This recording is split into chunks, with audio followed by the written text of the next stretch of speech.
When it comes to choosing book titles to do for read out louds and novel studies, there are millions of titles to sort through, and everyone's going to have an opinion on which ones are absolutely crucial for you to include in your child's education. Well, today I thought I would just share some of our favorite books that we've done over the middle and high school years for both read out loud and novel studies.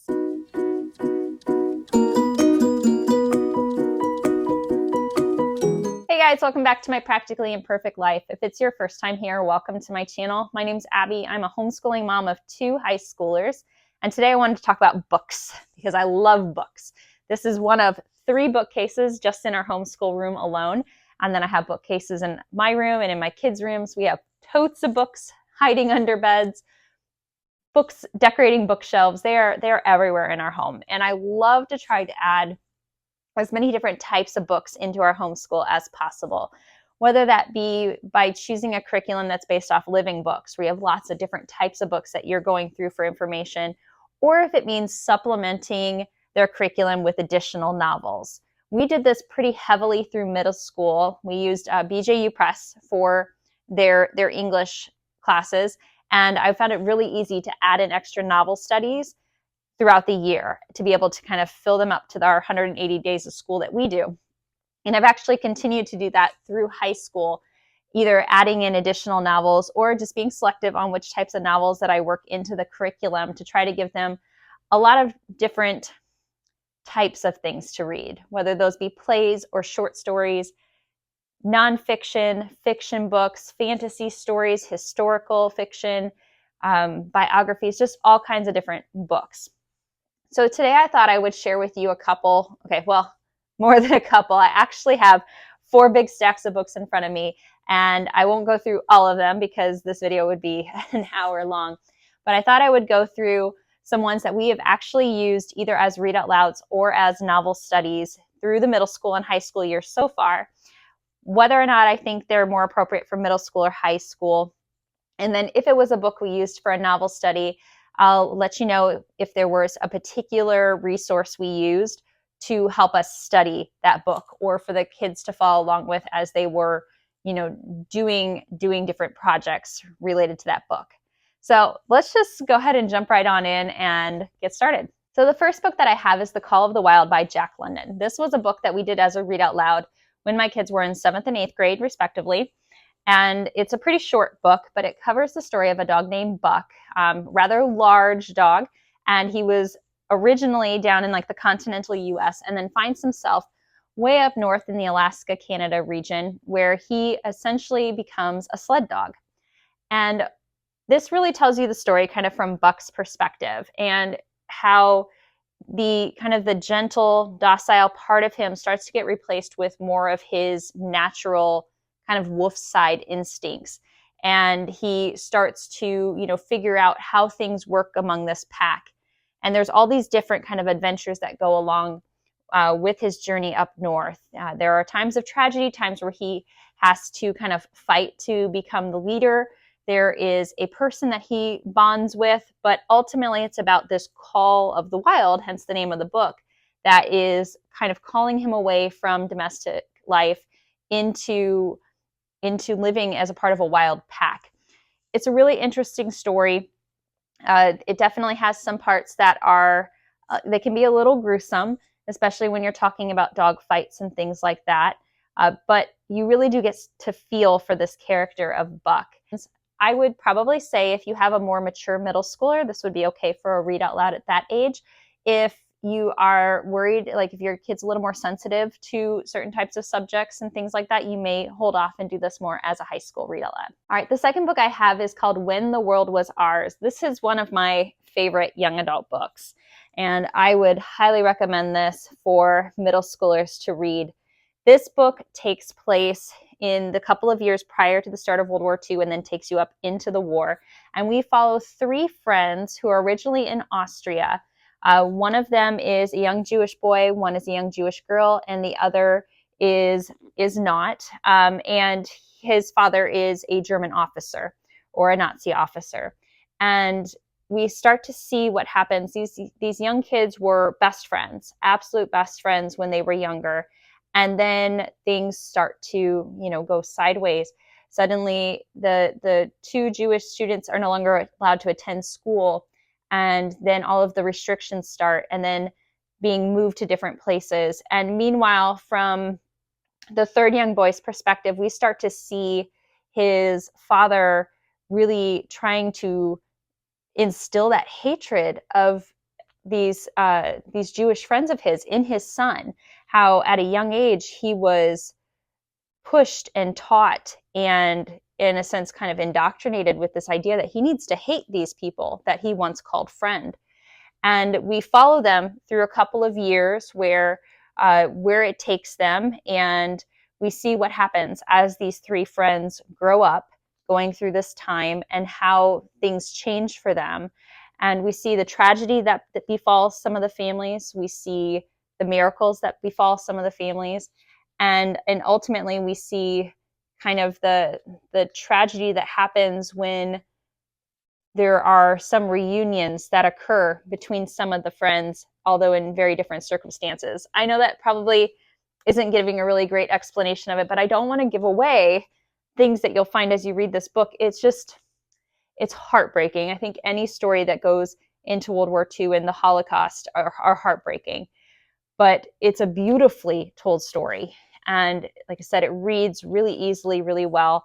I think it's great as a read out loud. I think you could turn this into a novel study for your students. We didn't. We did, like I said, we did it as a read out loud because I had never read the book before, and I wanted to, share it with my kids and be able to have some discussion with them about them.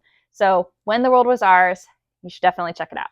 While we're on the topic of World War II books, I have another one that, again, made me cry. This is They Went Left by Monica Hesse, and I hope I'm saying her last name right. This is another book that takes place in that time period. However, it takes place after World War II and immediately after World War II. When the fighting has done, but what happens to all these people?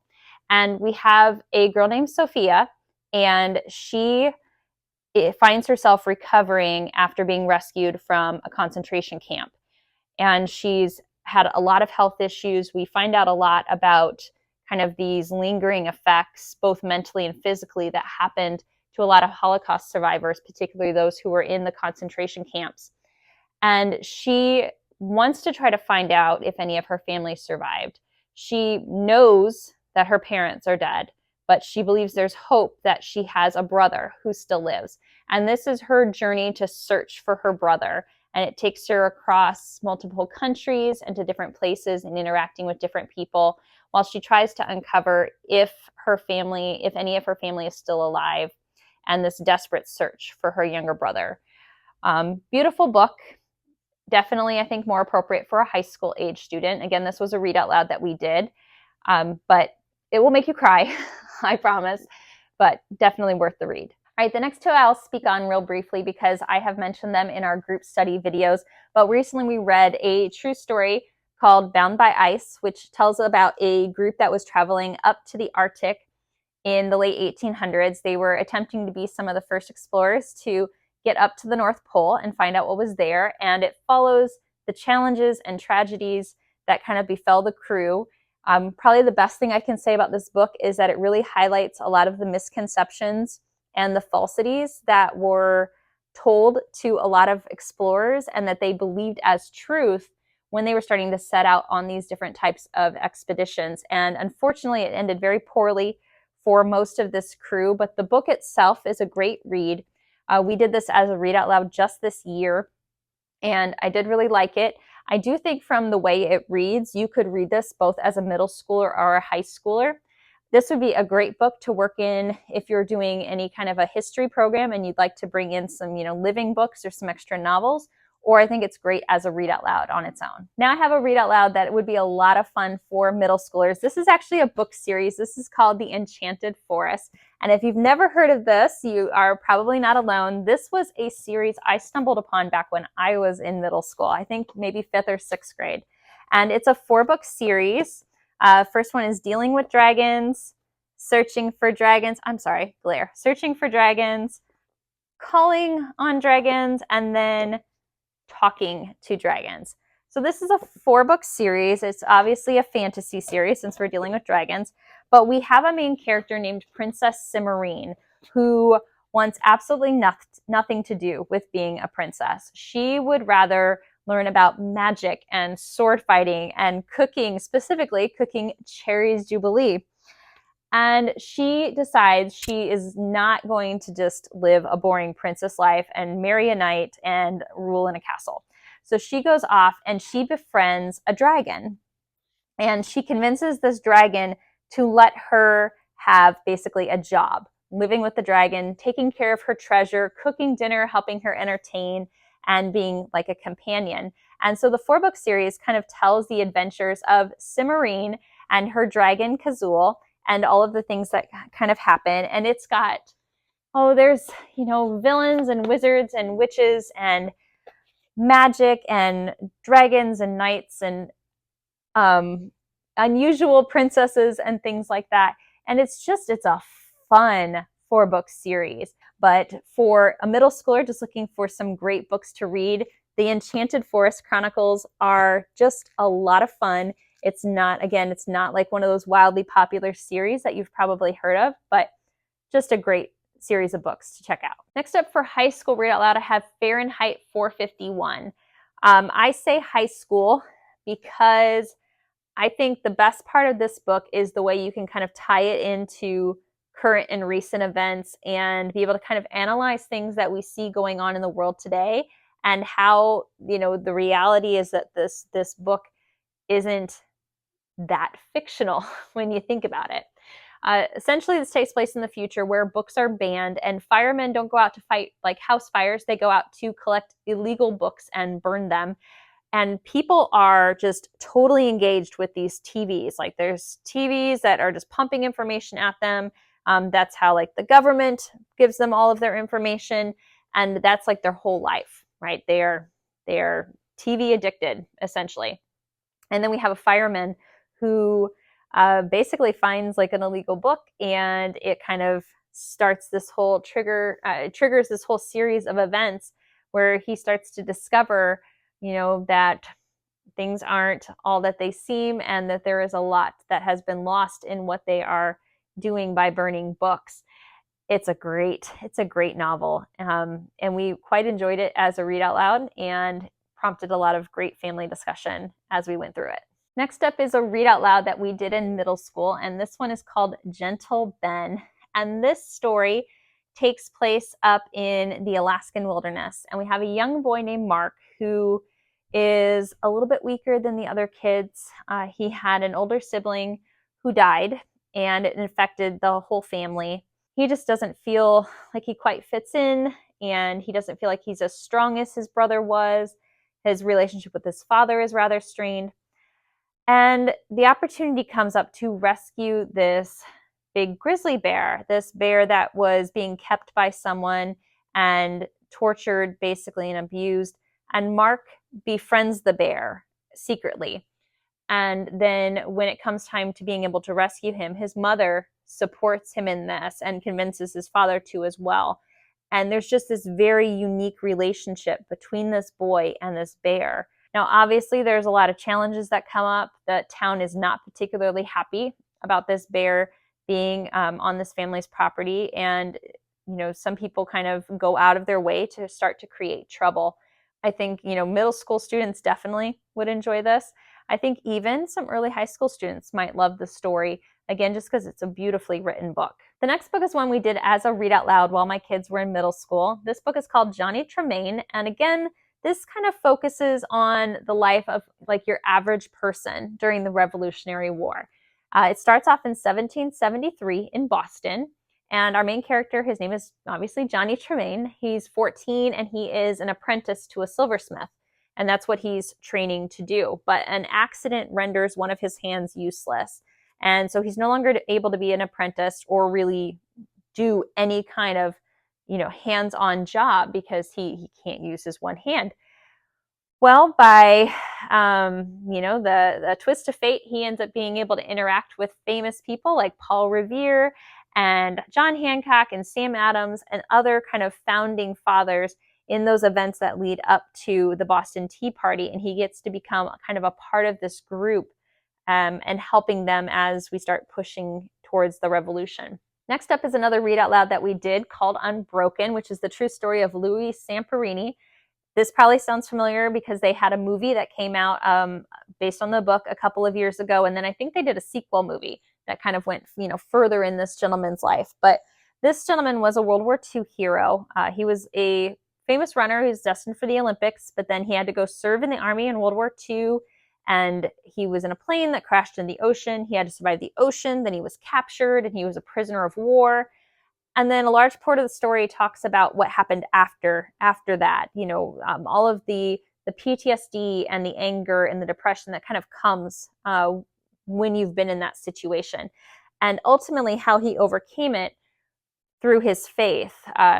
He met Billy Graham, and that experience, helped kind of bring him to faith, and his faith allowed him to kind of overcome all of these things that he was feeling, and ultimately be able to to offer forgiveness to those who had caused him so much pain while he was a POW. Great story. Definitely has a lot of mature material in it because these are hard subjects. So while we did this while the kids were in middle school, I would say just kind of look at your kids and the maturity level and what it is you feel comfortable talking to them about. I don't think there's necessarily anything wrong with sharing this kind of information with middle school students, but just kind of decide what's appropriate for you. But definitely a high schooler could read this either on their own, or you could do it as a family read out loud. It would be, again, a great living book to include if you have a student doing like a world history or a US history course and they're covering World War II. So these next few books were ones that are novel study books. So first up is Hoot. We did this as a middle school novel study. Another classic novel that we've really enjoyed has been The Hobbit, which tells the story of Bilbo Baggins and a group of dwarves and Gandalf the wizard as they head off to the Lonely Mountain to try to reclaim it for the dwarf kingdom. And along the way, they encounter a lot of different foes and a mighty dragon that they have to overcome. And it's just a fantastic story of friendship and good versus evil and just lots of great high adventure. Tolkien's a bit of a wordy read. He loves to be very descriptive in his writing. So if you have a student who's a struggling reader, this might be a good read out loud to do with them.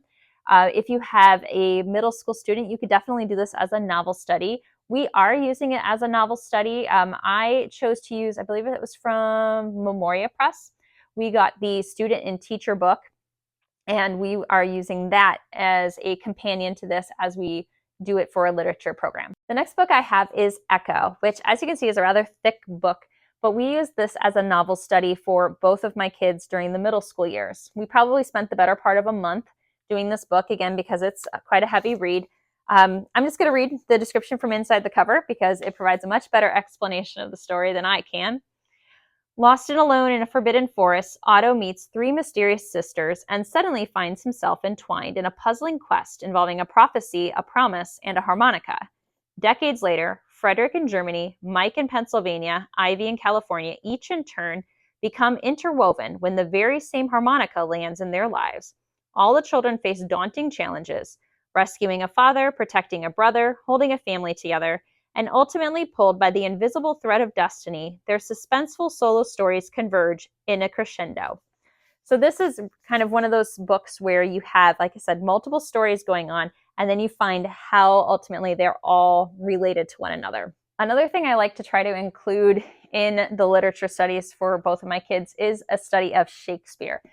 And Shakespeare can be hard, especially if you're reading the original translations of it.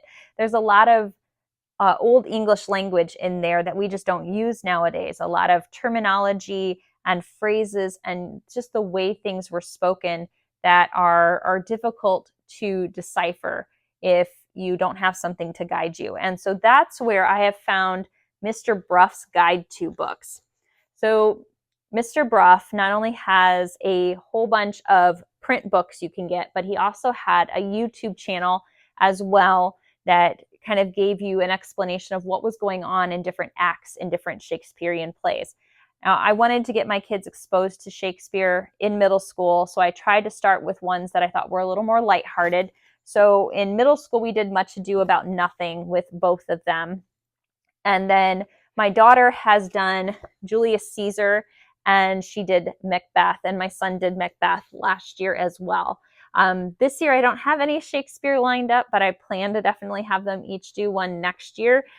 They have just both told me that they absolutely do not want to do Romeo and Juliet because it's too much of a romance and they don't want to do romance. So not sure yet which one we will do, but on the back here, you'll see that Mr. Bruff has a whole bunch of different books that he has guide to books.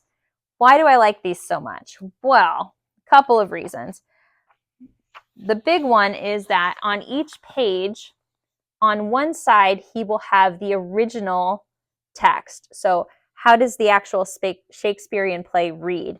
And then next to it, he has essentially a straightforward English translation. So you can read out loud with your student or have your student read it as it was originally written, and then they can read the translation.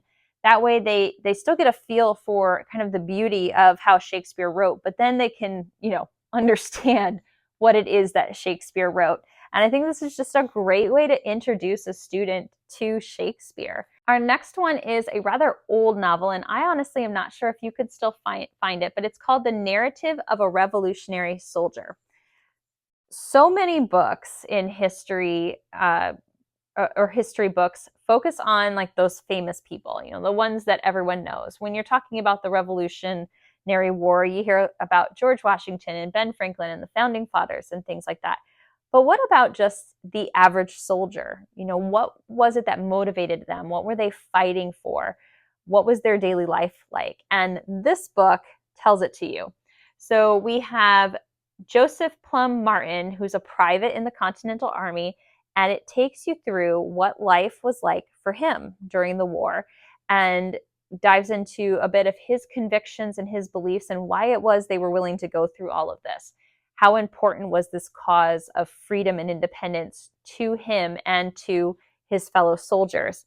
This would be a great book to supplement a history program, particularly if you have a student who's studying U.S. history this year.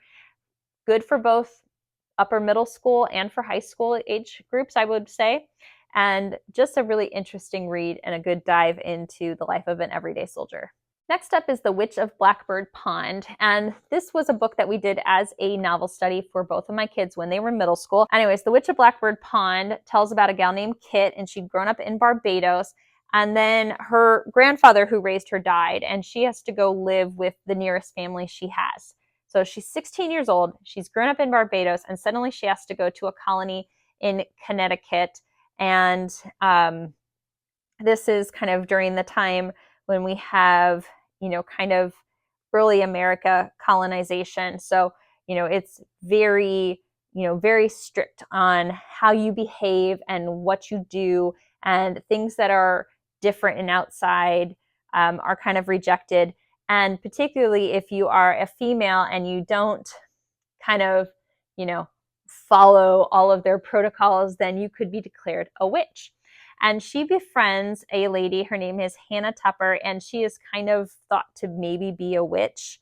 And Kit befriends her because Hannah is different and Kit is different. And so naturally they become friends.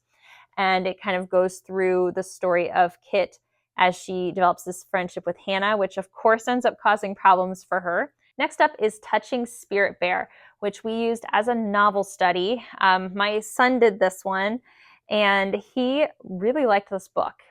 I think this is a great book for young men to read, probably upper middle school, like 8th grade or 9th, 10th grade level, just because of some of the subject matter. We have a young boy named Cole. He's 15 in the book, and Cole's been a troublemaker for most of his life, but then he seriously injures another boy, very seriously injures them. And basically the council says you are either going to go to prison or you have to go to the Native American Circle Justice, which means isolation on an island for a year.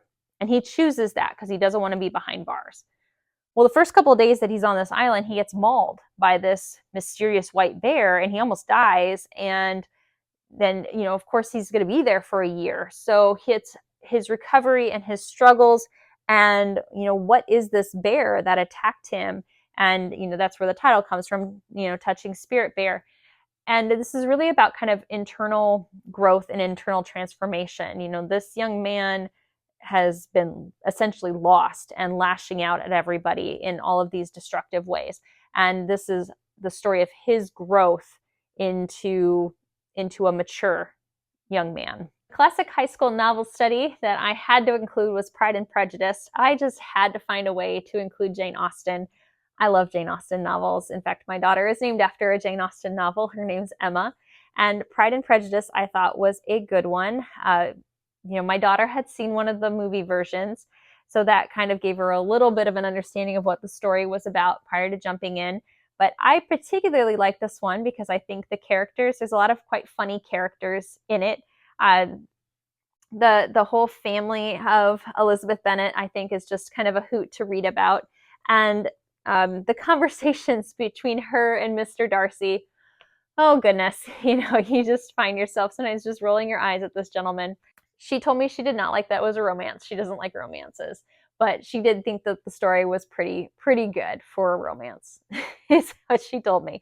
But this was a fun book and a nice way to introduce them to Jane Austen, who I think everyone should read at least one Jane Austen novel, not only because her books are great, but she wrote about challenging social norms, and her characters often were like strong female characters.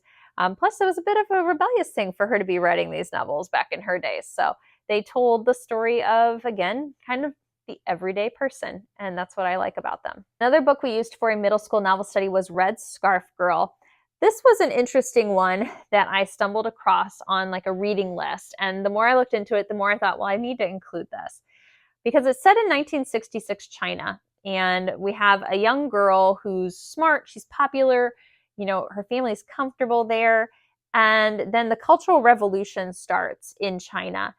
So we learn a lot about what was going on during that time period, and her family goes from being happy and successful to every day fearing that they're going to be arrested by the government.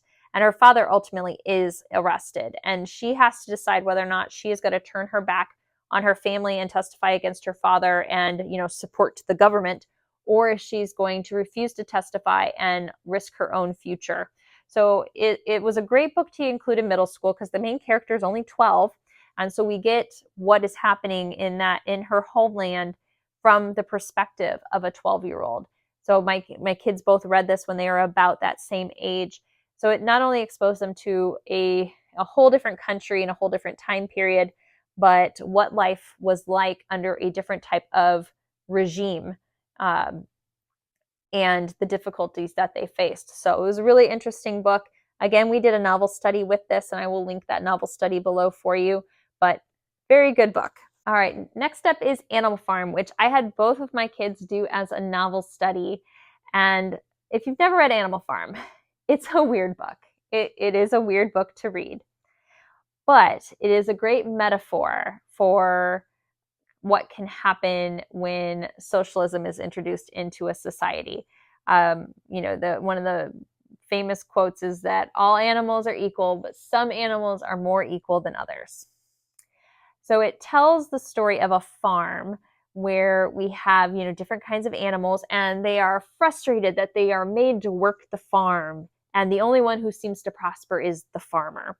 And so ultimately they are led in a revolt by these pigs who consider themselves to be of superior intelligence to the other animals. And they overthrow the farmer and they take over the farm. And originally things are like hunky-dory. It's going to be everyone's going to work and everyone's going to share in things equally. And they have these rules. And then suddenly we see that the pigs kind of become, they kind of set themselves up as the leaders, and suddenly the rules start to change and the equality of things start to change. It was, both of my kids finished it and said, "What was that I just read?" And so it led to a great introduction into talking about that. We incorporated this not only in literature, but in our world history studies, when we were talking about what was going on in places like Russia and in China and things like that. So it's a classic. I truly felt like it was necessary for me to include this for both of my kids to do. And we ended up doing a couple of different types of papers for each of them. You know, there's a lot of ways to talk about use of symbolism in this book. It's very heavy on use of symbolism. So that was one of the papers that we had them do. And then we talked about kind of like key themes from there and had them do a paper on that. My Side of the Mountain was another book we did as a middle school novel study. Kind of reminded me in a way of like The Hatchet, because we have a young boy who has to survive in the wilderness. But unlike The Hatchet, where the boy ended up in the woods, in the wilderness, you know, unexpectedly, this is about a young boy named Sam. He's growing up in New York City. I believe it was like the early 1900s. And he hates it there. So he decides he's going to go and live in the woods. And so he takes a couple of things with him and off he goes. And this talks about how he has to figure out a way to live. He has to make a home. He has to find food and water. He has to, you know, learn what things are safe and what things are not. And he essentially starts to grow up in the woods there.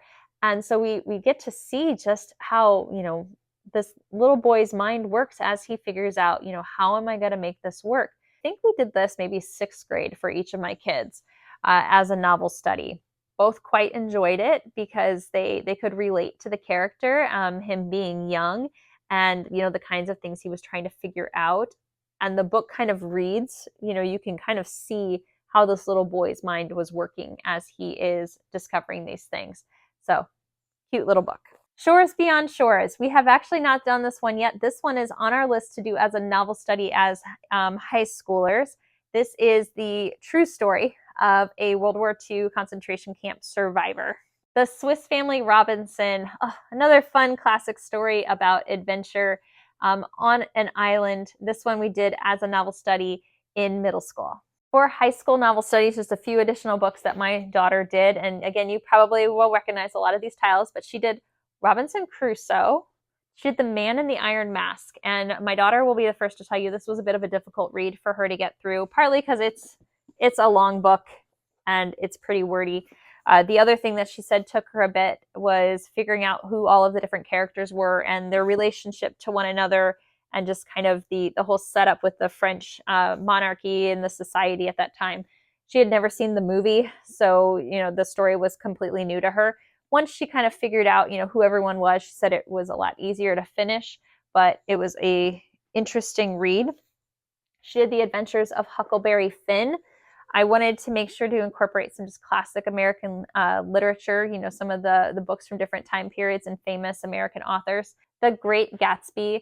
My daughter said this was that weird book. I don't think she was a particular fan, and I think The Great Gatsby is a book you either love or you hate. It's kind of hard to be in between. I remember I wasn't a particularly big fan of it either when I was in high school, but it's just one of those books that I felt, you know what, you should read at least once because it's a story that's referenced a lot of times. So we did The Great Gatsby. She did The Old Man and the Sea by Ernest Hemingway. I believe this was like his last book published too. Short read, but an interesting one. All right, guys, that is it for my book list for right now. And I know it wasn't a small one at all, but like I said, our family, we love books, and I love to incorporate books in many different ways with my kids. I could probably do another whole video on just my favorite living books. And if you'd be interested in that, you know, drop a comment and let me know, because I would, you know, be happy to share some of our favorite living books that we've used. But I think building a love of reading with your students is so important, and it's something to continue to cultivate, you know, both in the middle school years and in the high school years. And then hopefully your students will take that on with them into adulthood. I will leave a list of all of the books that I mentioned below. I'll try to break that list down into, you know, read out loud and novel study books. And like I said, whether I thought it was more middle school or high school level, but you as the parent ultimately have to decide which books you are comfortable having your student read, or that you feel kind of fit their maturity level. Because every kid is different, and what I thought was appropriate for my 7th or 8th grader to read might be something that you want to wait and have them read in their older years. So you really do have to kind of look at your kids and decide what you think is best for them. Anything I mentioned as far as a novel study, if I can find it, I will go ahead and I will put a link below as well for you for where I found those novel study materials. Teacher Pay Teachers is a fantastic resource for finding pretty inexpensive novel studies that you can print out and use in your homeschool. And we've just found that to be, a wonderful resource for us. As always, thank you so much for joining me today, you guys. If you enjoyed this video, please give me a thumbs up and don't forget to subscribe to my channel and hit the little notification bell so you get notified when I post new homeschooling and mom life content. I hope you all have a great rest of your week and we will see you in the next video.